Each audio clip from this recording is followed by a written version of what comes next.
अंकिता और विनय एक ही कॉलेज में पढ़ते थे। दोनों के एक कॉमन फ्रेंड ने उनकी मुलाकात करवाई थी। पूरा ग्रुप साथ में घूमते फिरते खाते पीते रहते थे। पर अंकिता और विनय की नजदीकियां बढ़ने लगी। देखते ही देखते उनको एक दूसरे से प्यार हो गया। अब वह दोनों अकेले वक्त बिताने लगे। भाग में घूमना, साथ में मूवी देखने जाना, साथ में पढ़ना, वह हर चीज एक साथ ही करते थे। देखते ही देखते कॉलेज खत्म हो गया और उनका मिलना भी कम हो गया। एक बार अंकिता और विनय दोनों एक समुद्र किनारे बैठे थे। अंकिता ने विनय से कहा, अब तो हमारी कॉलेज भी खत्म हो गई है, अब हम एक दूसरे के साथ वक्त कैसे बिताएंगे, और अब जल्द ही मेरे घर वाले मेरी शादी करवा देंगे। विनय ने उसका हाथ पकड़ते हुए कहा कि अंकिता, तुम चिंता मत करो, मैंने एक दो कंपनी में अप्लाई कर दिया है, बस कुछ ही दिनों में मैं अच्छी नौकरी पर लग जाऊंगा, फिर हम अपने अपने घर में बता देंगे। 2 हफ्ते बाद ही विनय को अच्छी कंपनी में नौकरी मिल गई। जैसे कि उन्होंने तय किया था, उन्होंने अपने अपने घर पे बता दिया। विनय की माँ तो मान गई, पर उसके पिताजी नहीं मान रहे थे। और यहाँ अंकिता के घर वालों ने तो साफ साफ इनकार ही कर दिया था। वह दोनों बहुत परेशान होने लगे कि अब क्या होगा, कैसे वह अपने घर वालों को मनाएंगे। बहुत दिन हो गए, दोनों का एक दूसरे से बात करना भी कम हो गया था, क्योंकि अंकिता के घर वालों ने उसका फोन ले लिया था और उसके लिए रिश्ता ढूंढ रहे थे। वह कभी कभी अपनी सहेली के घर जाती, तभी विनय को फोन कर पाती थी और बस हमेशा यही कहती कि विनय, तुम जल्दी ही कुछ करो वरना मेरी शादी हो जाएगी, मैं तुमसे बहुत प्यार करती हूँ, तुम्हारे बिना नहीं रह पाऊंगी। विनय भी उससे हमेशा आश्वासन देता था, पर उससे भी नहीं समझ रहा था कि वह क्या करे। कैसे अपने घर वालों को मनाए, यही सोचते सोचते वक्त बीतते जा रहा था। दोनों बहुत परेशान रहने लगे। विनय घर पे न कुछ खाता था न ही बात करता था, बस पूरा दिन शांत शांत रहता था। यह देखकर उसकी माँ से रहा नहीं गया और उसने अपने पति को समझाया कि मुझे मेरे बेटी की खुशी से बढ़कर कुछ नहीं है, और अब अगर उसकी शादी होगी तो अंकिता से ही होगी, आप कल ही उसके घर जाके उसके माँ बाप से बात करो।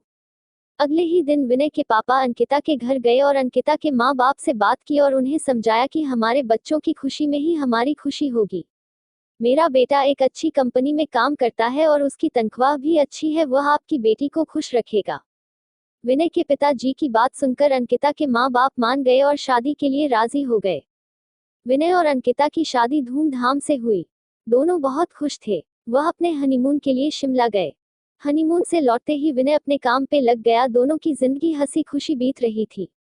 उनकी शादी को अब 2 साल होने वाले थे, पर उन्हें अभी तक बच्चा नहीं हुआ था। घर वाले, रिश्तेदार, सब लोग अंकिता से हमेशा यही सवाल पूछते थे कि खुशखबरी कभी दे रही हो, पर वह हमेशा मुस्कुराकर बात टाल देती थी। विनय और अंकिता भी बच्चा चाहते थे, पर उन्हें हो नहीं रहा था। बहुत डॉक्टरों को दिखाया, सब टेस्ट भी करवाए, लेकिन कुछ फायदा नहीं हुआ। अंकिता की सास उससे बाबा के पास भी ले गई, पर वहां से भी सिर्फ निराशा ही हाथ आई। अंकिता बहुत परेशान थी। उससे यही चिंता खाई जा रही थी कि वह कभी मां नहीं बन पाएगी। 4 साल बीत गए, पर उन्हें अभी तक बच्चा नहीं हुआ। एक दिन विनय ऑफिस से लौट तो उसकी माँ उससे चिल्लाने लगी कि तूने अपनी मर्जी से शादी की, अब देख रहा है ना, बच्चा भी नहीं हो रहा, अब हमारा वंश आगे कौन बढ़ाएगा।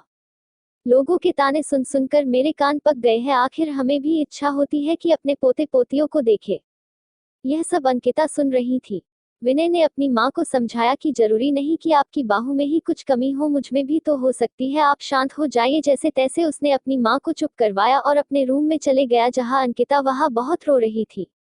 विनय उसके पास गया और उससे गेल लगाकर कहने लगा, तुम चिंता मत करो, सब ठीक होगा, मैं हूं ना तुम्हारे साथ में, तुम्हारा साथ कभी नहीं छोड़ूंगा। और माँ की बात का बुरा मत मानो, वो ऐसे ही कहते हैं, गुस्से में जाने दो, खाना लगा दो, हम साथ में खाते हैं। अंकिता थोड़ा शांत हुई और खाना लेकर आई। दोनों ने साथ में खाना खाया और सोने लगे। पूरी रात अंकिता यही सोचती रही कि कैसी औरत हूं मैं, जो अपने पति को बच्चा भी नहीं दे पा रही, अपना वंश को आगे नहीं बढ़ा पा रही, कितनी बदनसीब हूं मैं। वह पूरी रात नहीं सोई और बस रोए जा रही थी। सुबह हुई, सब अपने अपने काम में लग गए। विनय भी ऑफिस के लिए निकल गया, अंकिता भी अपना काम करने लगी, पर उसके दिमाग में वही रात वाली बात चल रही थी। पूरा दिन यही सोचती रही।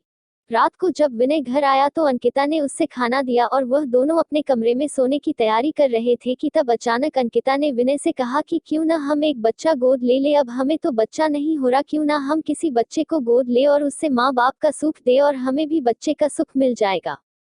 विनय ये बात सुनकर बहुत खुश हुआ। वह दोनों दूसरे ही दिन एक दत्तक ग्रहण संस्था गए और वहां पूरी बात बताई। दत्तक ग्रहण संस्था वालों ने कहा कि आप एक फॉर्म भर दीजिए, जैसे जैसे ही सब जांच पड़ताल हो जाएगी आपको फोन आ जाएगा। उन्होंने फॉर्म भरा और एक आशा के साथ घर लौटे कि शायद अब उनकी परेशानी दूर हो जाएगी। 6 महीने हो गए उनको कॉल नहीं आया। विनय जब भी वहां जाता वह लोग उससे एक ही जवाब देते कि कॉल आ जाएगा, पर इंतजार की गाड़ियां बढ़ती जा रही थी। अब अंकिता हिम्मत हार चुकी थी, वो पूरी तरह से टूट चुकी थी। विनय भी आखिर कितना उसको समझा पाता, दोनों थक चुके थे। उन्हें अभी कोई उम्मीद ही नहीं रही थी कि वह कभी माँ बाप बन पाएंगे। पर विनय ने अंकिता का साथ और कोशिश करना नहीं छोड़ा। वह हर 2 दिन में संस्था जाता था। इंतजार करते करते 8 महीने हो गए थे और एक दिन अचानक विनय को कॉल आता है कि आप दत्तक ग्रहण संस्था में आ जाए, आपके लिए एक खुश खबर है। उसने तुरंत अंकिता को फोन करके दत्तक ग्रहण संस्था आने के लिए कहा।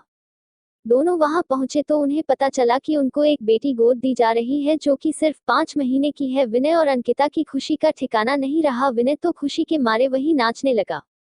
वह दोनों उस बच्ची को लेकर घर आए। विनय की मां ने उनका पूजा की थाली से स्वागत किया। उन्होंने उसका नाम किरण रखा, जैसे वह उनकी जिंदगी में आशा की किरण हो। वह सब बहुत खुश थे, आखिर उन्हें अपनी बेटी जो मिल गई थी और वह अच्छे से खुशहाल जिंदगी जीने लगे। बस यही होता है प्यार, जो हर वक्त में तुम्हारा साथ दे और यकीन दिलाए कि हमारी परेशानियां हमसे छोटी होती है और हमें कभी अपने जिंदगी में उम्मीद नहीं छोड़नी चाहिए। विश्वास हो तो हम सब कुछ पा सकते हैं।